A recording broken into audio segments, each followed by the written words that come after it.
November 12th, 2019, The Mandalorian drops.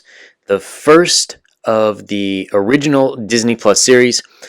The new series by John Favreau. Can The Mandalorian save the Star Wars franchise?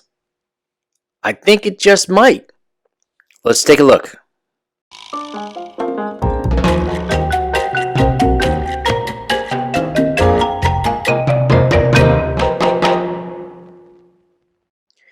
Hey everyone, Yan Zhao back again.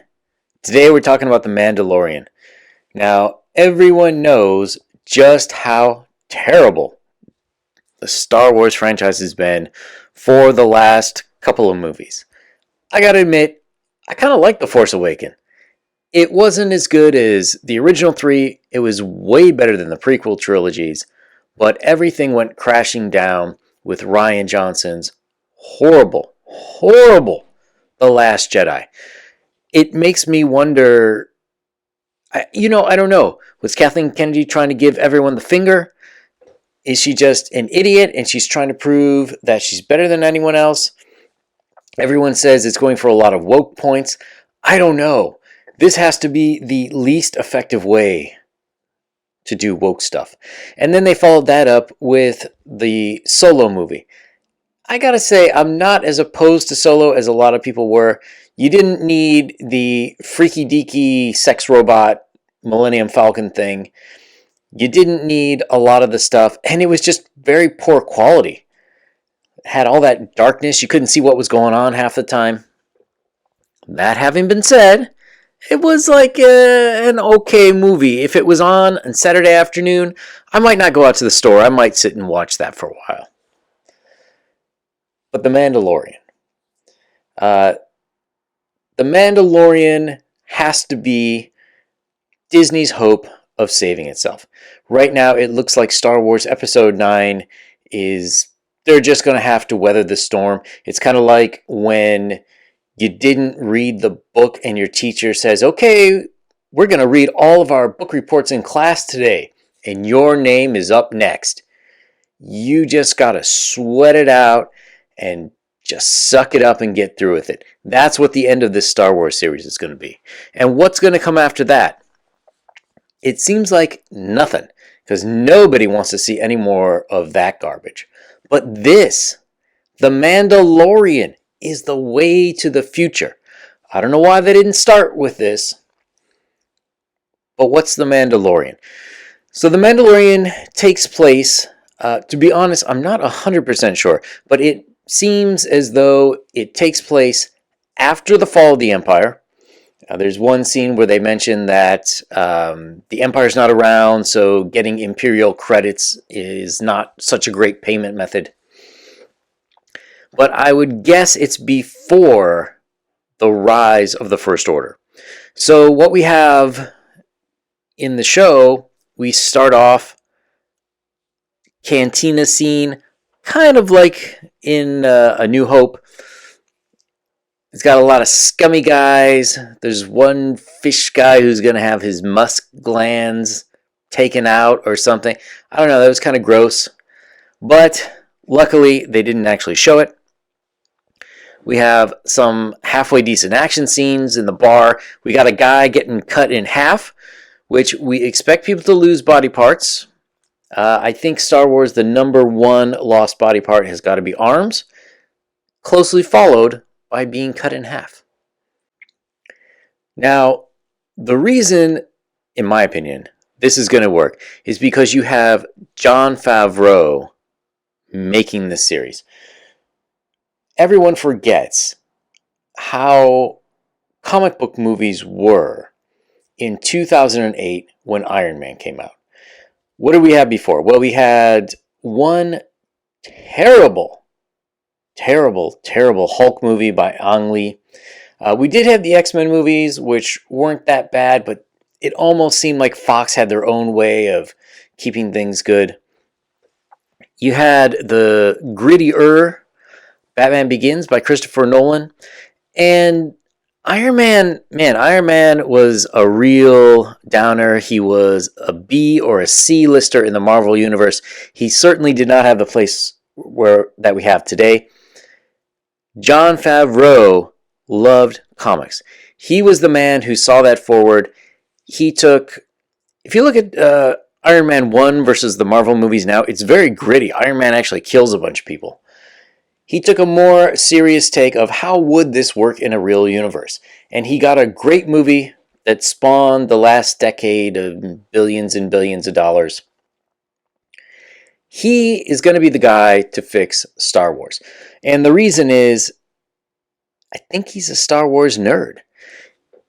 He seems to be nerdy enough. He understands what the attraction of these characters and what the attraction of the places are. And he seems like he's going to go with it. Now, I'm not going to say this is the best series of anything that I've ever seen. I'm not going to say the writing was the best that I've ever seen. But in some ways, it's like John Denver.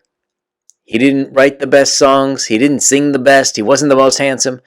But man, everywhere you go in the world, they know country roads. That's what this seems like it's going to be. The Mandalorian. We start off, we have that bar scene. He goes, he gets another commission. This commission takes him to another world where he's got to fight a bunch of gangsters. There's a robot. In this, it was called IG-11, which was a bounty robot. It looks exactly like the robot from Empire Strikes Back, which I think was called IG-88. I don't know. I'm sure someone in the comments will let me know very quickly. You got the name of the robot wrong. So what do we have? We've got them fighting it out, action-packed shootout. It kind of makes me wonder if this guy's a little bit of a Mary Sue in the sense that he didn't, the Boba Fett light, he didn't seem to take a lot of damage. It didn't seem that hard in general. They did have some problems fighting their way through a whole encampment. I don't know if they're supposed to be terrorists or guards or kidnappers or what exactly they are. But as they're fighting their way through it, you know, he seemed like, oh, got a little problem, but he didn't seem all that nervous.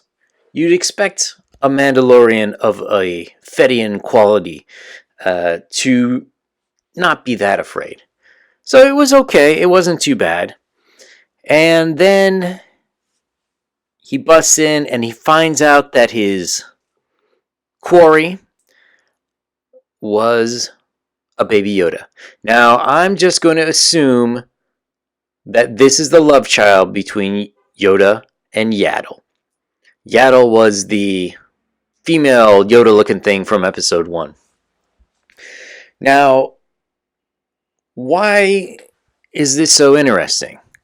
So, okay, we see this guy's a little bit soft on kids.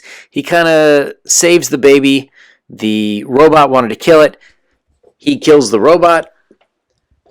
So now we have a bounty hunter with a baby, whatever Yoda was. I think Lucas wanted to call him a Will or something. It was kind of a dumb name. Now, we do get a little bit in the backstory. We know there is something called foundlings, which seems to be kids that maybe were taken into Mandalorian clans. I don't know if they were ethnically Mandalorian, if that's the right term, but he gets paid a huge amount of money, and he gets a small ingot of some kind of metal that seemed to be important to the Mandalorians. So he takes it to, I don't know what you call it, maybe it's a Mandalorian safe house or stronghold or something. There's some lady Mandalorian. You know, we never really know because they don't take the masks off. And she's happy to have the metal. She makes a new pauldron or shoulder protector thing for him and says, oh, the extras metal from this will pay for a lot of foundlings. So also, I don't know if they're talking about having foundlings kidnapped or they're taking in orphans and they're supporting these orphans. It's quite questionable. But it's got enough of a backstory that it seems like John Favreau knows where we're going with this.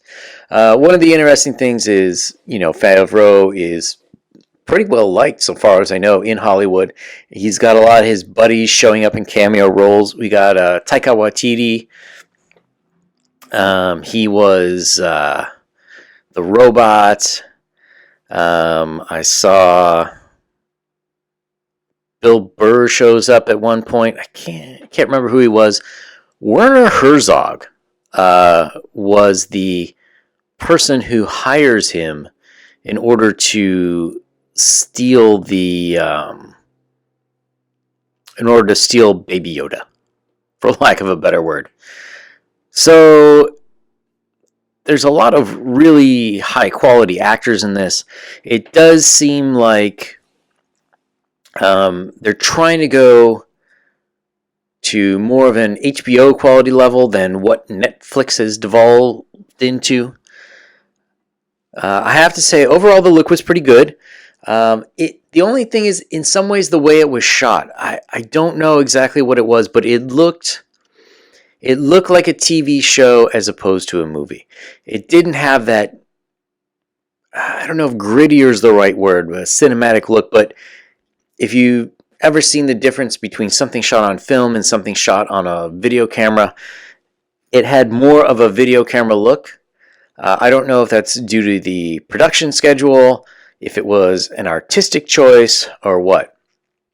Now, I have to say, the sets themselves are pretty darn good. They do look a little bit setty at some points. Like, they don't look like real lived-in places. But overall, it's pretty cool. It's a lot better than, let's say, Solo. So, in order to wrap this up, should you watch this? If you, at any point, have liked Star Wars, you will like this show. If you have never watched Star Wars, it still seems like it's going to be a decent show. We've only got one 40-minute episode. There's going to be 8. I highly recommend you check out the rest. So this is Yang Yan Jiao signing off. If you liked the video, please give it a thumbs up. If you have any questions or comments, leave it down below. What did you think of The Mandalorian Episode 1? And subscribe to the channel. We'll be talking a lot more about this show, other shows on Disney+, Netflix, Amazon Prime. Man in the High Castle's coming out soon. We got comics and D&D stuff coming up this week. So come on back, and we'll see you real soon.